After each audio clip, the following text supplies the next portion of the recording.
It was on June 12th, 2019, Nigeria's Democracy Day, that President Muhammadu Buhari first spoke about his administration's desire to lift 100 million Nigerians out of poverty over a 10-year period. 2 years on this month, let's check in if this plan is still realistic in view of today's realities and what could be done to achieve it. My guest on this is senior analyst at SPM Professionals, Paul Alaje. A good evening to you, Paul. Good evening, and thank you so very much for having me. We appreciate your time. 2 years into President Buhari's first announcement of the desire to raise 100 million Nigerians out of poverty over a 10-year period, are we on the road yet on that pronouncement? Well, we seem to be on the road, but with a reverse gear.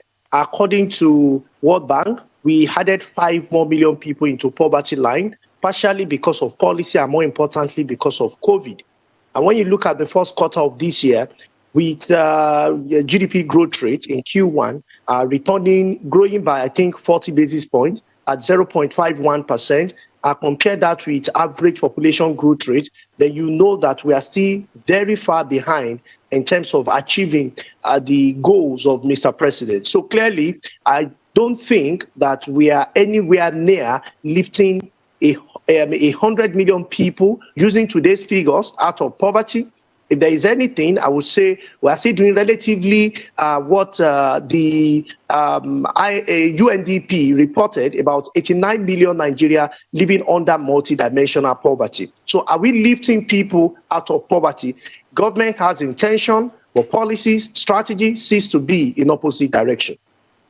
Okay, so to do the 100 million lifting out of poverty, we've got the ERGP, which came in around 2016, which was the Economic Recovery and Growth Plan. Then we got the Economic Sustainability Plan within the period last year. And we're now the newly crafted National Poverty Reduction and Growth Strategy Plan, which was all about poverty alleviation, which was introduced by the Presidential Economic Advisory Council. What's the missing link in achieving these objectives, all these three documents put together, all of them within a 5-year period?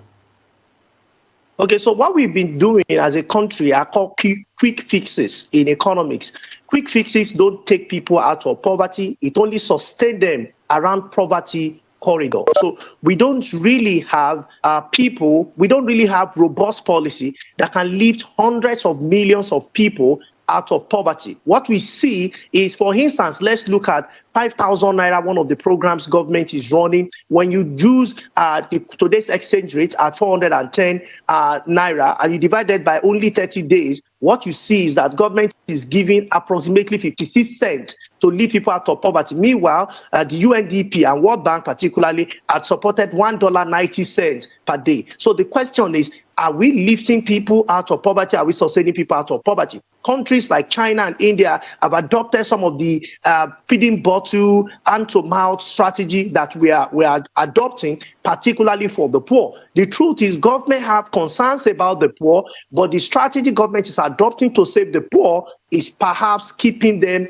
deep down inside poverty. I give you another thing why some of these policies has failed and are not working sufficiently compared to what we require. National Bureau of Statistics has also shared that rather than unemployment figures, which is a part of poverty, because when people are unemployed, they become poor, but aggregately, how many people can live beyond the estimation of UNDP and other agencies, other international organizations that have said we need to do beyond $1.90 for somebody to live above poverty line. Doesn't mean the person is rich, but to live above poverty line. So you see, ERGP had projected that Nigeria will grow between 6 to 7% throughout the life of ERGP. We never did up to 3%. Let me quickly ask you, when we say lift people out of poverty, now that looks like something that is a total cleanup, by the way.